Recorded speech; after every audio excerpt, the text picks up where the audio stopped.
Saturday morning. Wow. Bright and early. Good morning, everyone. My name is Marlon Hill, and I am one of the co-conspirators for this morning's Jamaica Youth Forum. I want to thank you for being here this morning. I'm also serving as the advisory board member for the Jamaican Diaspora Southern United States.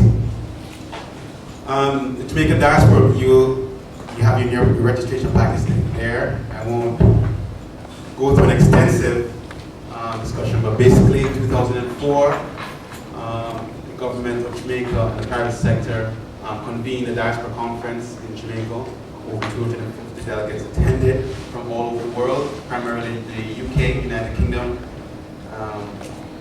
Canada, and the United States.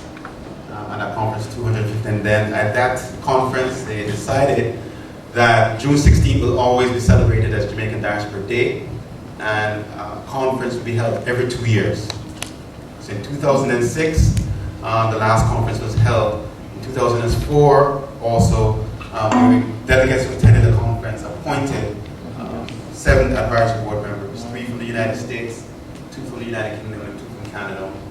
Attorney Delia Walker Huntington served from 2004 to 2006, and I was appointed by the delegates who attended the conference in Jamaica as the advisory board member for the Southern United States, which covers from New Mexico, Texas, Arizona, Oklahoma, Arkansas, Tennessee, also covers the Gulf Coast, Georgia, the Carolinas, and Florida. And the whole task for us is a way in which we can galvanize the talents and resources of Jamaicans and persons of Jamaican descent all over the world, not only for the benefit of their local communities where we live, but also on behalf of Jamaica. So fast forward, 2008, the conference is coming up again, June 16th to the 17th in Jamaica. Next conference will be held. One of the main items that will be on the agenda at the conference in 2008 has to do with youth and future leadership. I came back home from school. My family migrated here in 1985. I was 14 years old. And I went to Miami South Senior High School.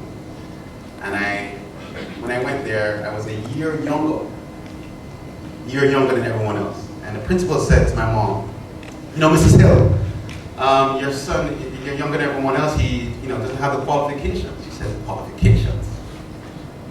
Let him take the test." Took the test, passed with flying colors. But he's younger than everyone else. So she said, "Tell you what, I'm going to take him back to Jamaica. He's going back home." She said, "No, Mrs. Hill. We're going to place him and everything." So I was younger than everyone else. I went to Miami Southridge. And sitting down in the classroom, one of my first classes, the teacher asked me a question. And I stood up to answer the question, and all the kids started to giggle and laugh. Why are you standing up? And I didn't understand exactly why they were laughing. And a couple of my friends, one of my good friends now, actually my law partner Michelle, she did not take it too lightly because she's of Jamaican descent, but she was born here, but she kind of understood. And today she's here, Michelle Delancey, their good friend from high school. Please give her a hand. And her daughter, Jalen, she's going to Coral Reef. She's here as well. So that is my story. I am Jamaica because I still carry with me some of those values that we still hold dearly. Be respectful to elders, whether or not you are maybe as old as them, you be respectful to elders. That's the reason why I am Jamaican. So I want to introduce my co-host and moderator for this evening, who is almost like an alter ego. We are going to be the troublemakers this morning. Noel McMahon. And she's also an alumni of University of Miami. Good morning, everyone. Again, I want to echo what Marlon has said, and thank you all for being here and taking the time to be here. As Marlon said earlier, I'm Jamaican, but not by birth. I was born in New York, American by citizenship, but I was raised by a Jamaican mother, Jamaican grandmother, Jamaican father, and I am Jamaica because it is something that has been instilled in me. The culture, the heritage, the rules and regulations have been passed on. Yeah, the rules and regulations have been passed on to me from my. Can you state the statute? I don't want to go into too much detail, but all of the things that a lot of Jamaicans hold dear, I hold dear as well. And I think that's why I'm so involved and so passionate about working with my Jamaican community. And I have a similar story in when I was in undergrad, a teacher asked me, or how do you identify yourself? It was an ethics class. And I said, when people ask me what I am, I say Jamaican. And she said, why? And I said, because I'm Jamaican. She was like, were you born there? And I said, no. She was like, well, then why would you say you're Jamaican? And I told her that I say I'm Jamaican because that's my heritage, that's my culture.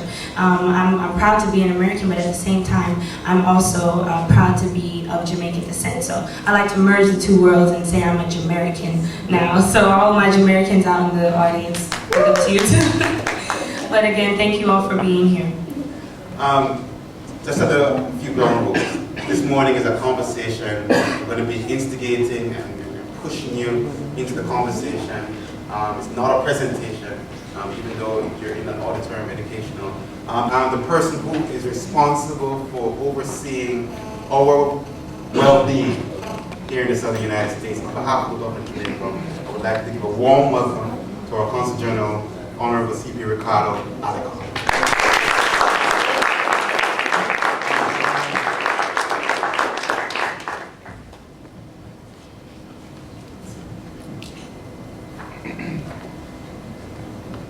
Moderators, Mr. Marlon Hill and Ms. Noah McMahon. It's not McMahon. McMahon. Panelists, participants, Jamaicans, and friends of Jamaica. Good morning. Good morning. On behalf of the Consulate General of Jamaica, it's my delight, my thrill, my privilege to act as host, honorary host of this event.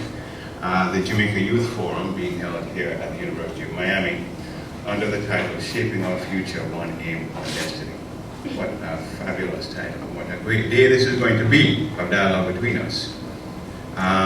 We want to, as folks say, keep it real.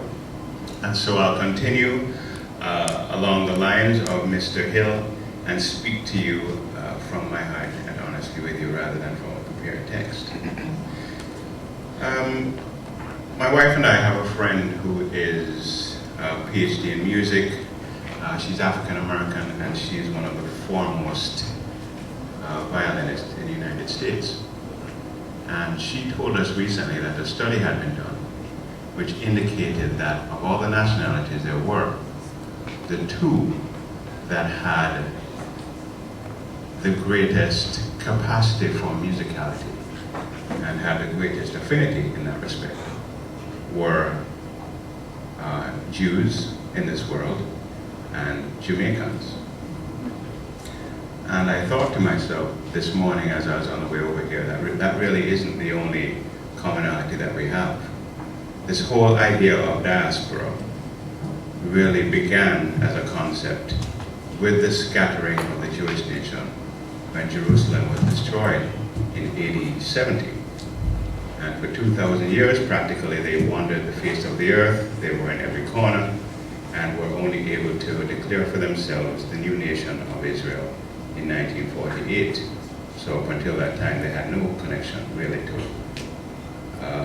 a particular place. They had no homeland, even though they dreamt forever of Israel. We are much the same as the Jews of the past, in that while any nation in the world can claim to have a diaspora community elsewhere, Filipinos, Chinese, Indians, and so forth, there is no other nation besides Israel and ourselves that can claim to have as large a diaspora community outside the motherland than Jamaica and Israel. And that really is a profound thing.